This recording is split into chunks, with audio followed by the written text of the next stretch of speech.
Thank you for joining me again. This is part 2 to today's actual podcast about meditations and distractions and what's the best meditation practice for you personally.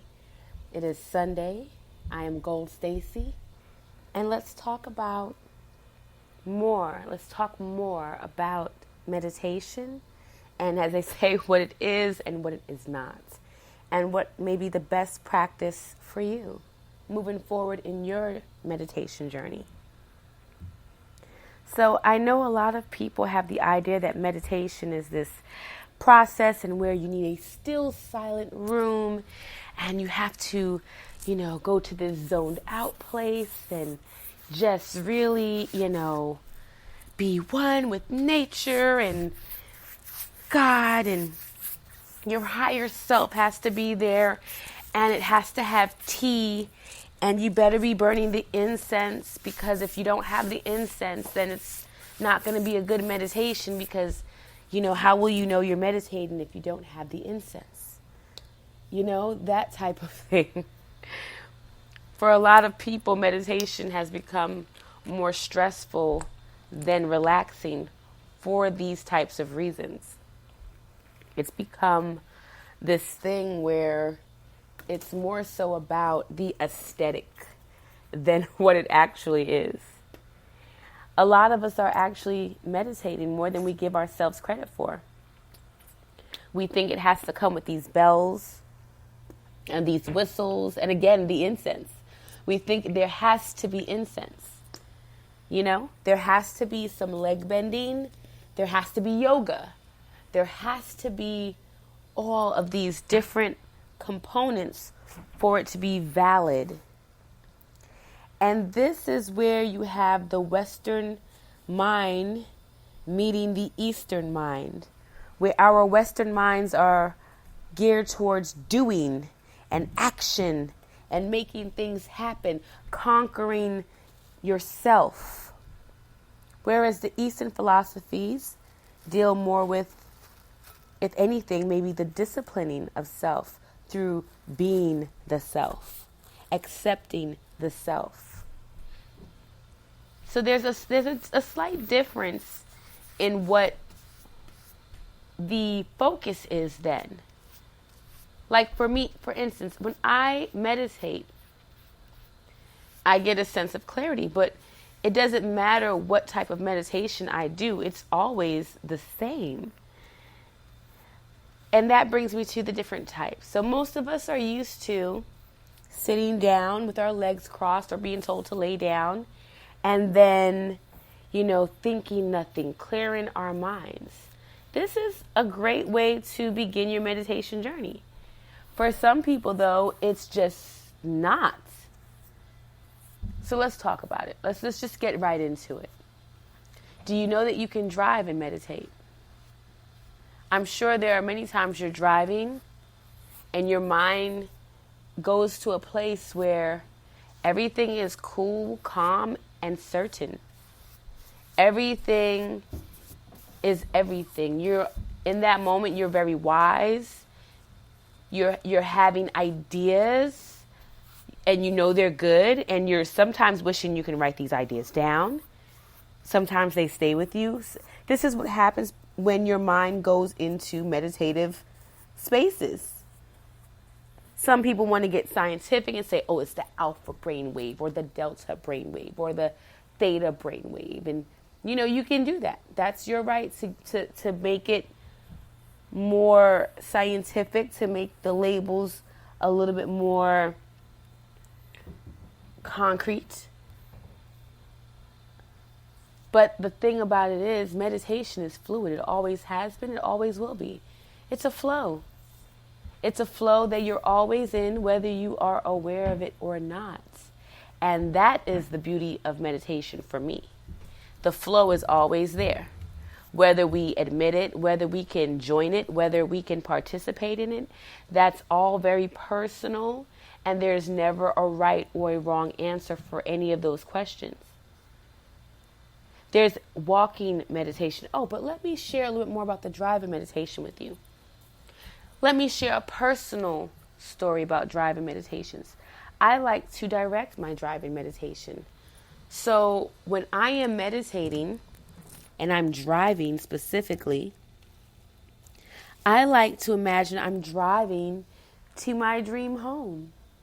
I like to imagine I'm driving through the streets of a city that I would love to visit. Meaning I will use mental visualizations. Now, I wouldn't suggest doing this if you're new to meditation. You may have a stronger imagination than you realize, and I do not want you to hurt yourself or put yourself in a position of danger. And when you're driving a vehicle, it can be dangerous if you're not paying attention. So I would not recommend a driving meditation if you're still new to meditating. That would be at your own illumination. I won't say risk. That would be at your own illumination, okay? Another meditation in movement would be walking meditations, where it's the same concept.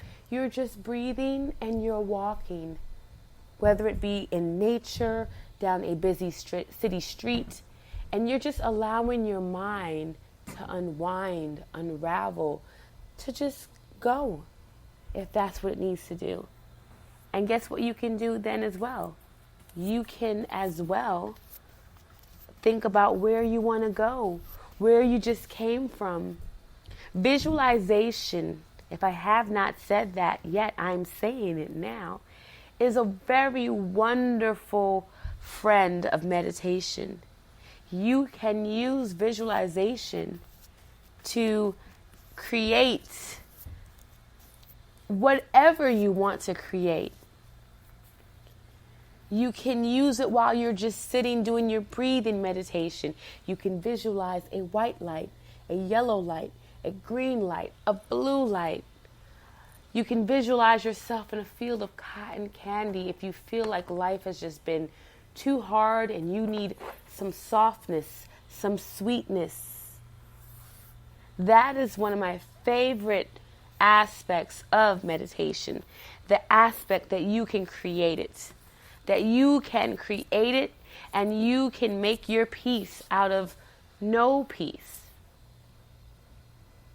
If you prefer to sit with chimes and bells and music, that is also another great way to recharge, to unwind, to build up or amass new energies for whatever you may need new energies for.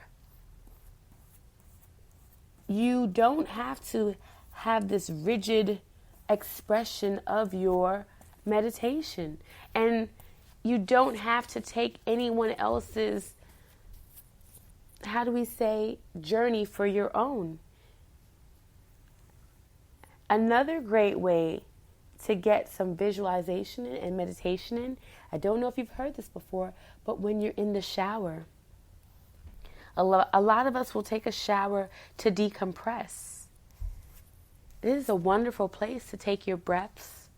It's a wonderful place to just visualize the stressors of the day, of the month, of the year being washed down the drain.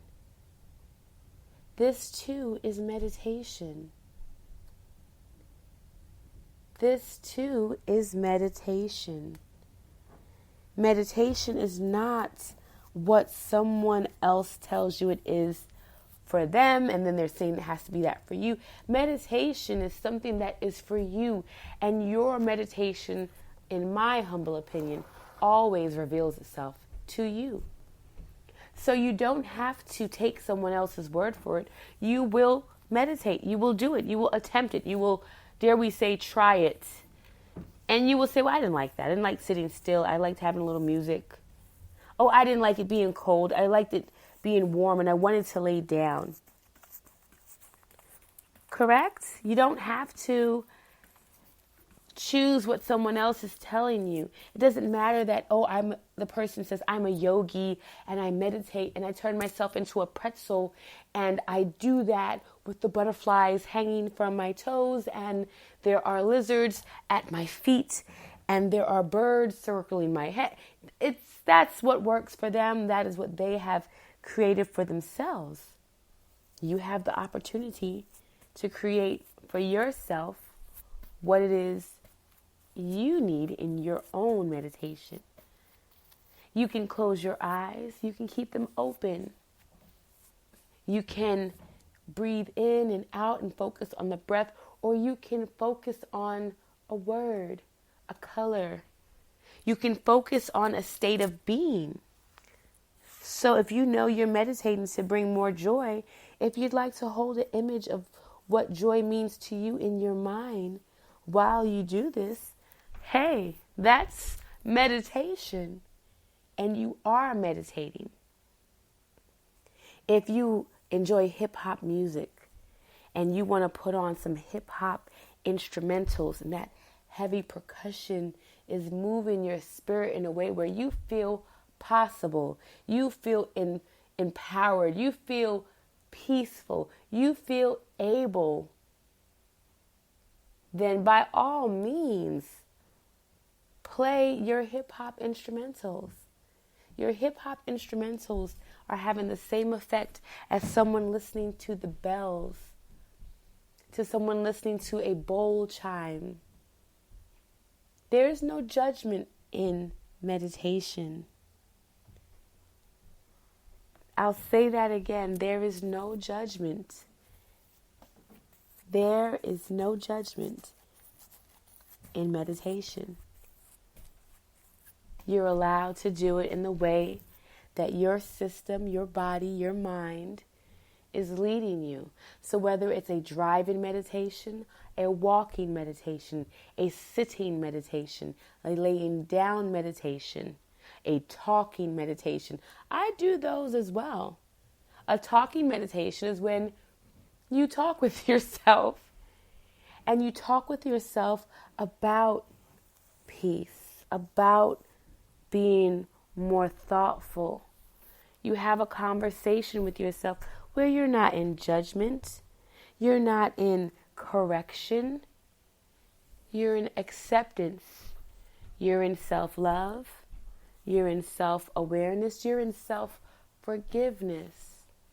A lot of us want to talk and be heard, but the first step to that is listening to yourself, having a conversation with yourself and being aware of what is happening in that conversation.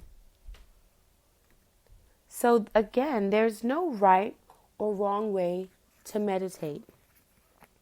If you prefer to meditate while you are doing your yoga, that is perfectly okay. If you prefer to meditate in the shower, if you prefer to let your mind just take a dance when you're with the children, oh, children provide lots of opportunity to meditate. Children sometimes can be in a constant state of meditation, meaning self-acceptance, love, playing, and relaxing in all of that. Children can teach us so much about meditation. We'll want to tell them, oh, you're not doing anything. You should be doing something. They're meditating. You might not call it that. They might not even call it that. But they're in a place where all is possible. They're in a place where they are calm. They're in a place where they can play and they can create wonderful opportunities of joy and love through just play. So as you go on today, and if you decide to begin your journey in meditation, be gentle with yourself. Be loving with yourself. Be kind with yourself. Stay with yourself. Be aware of yourself. Don't rush yourself. And know that meditation is not a destination.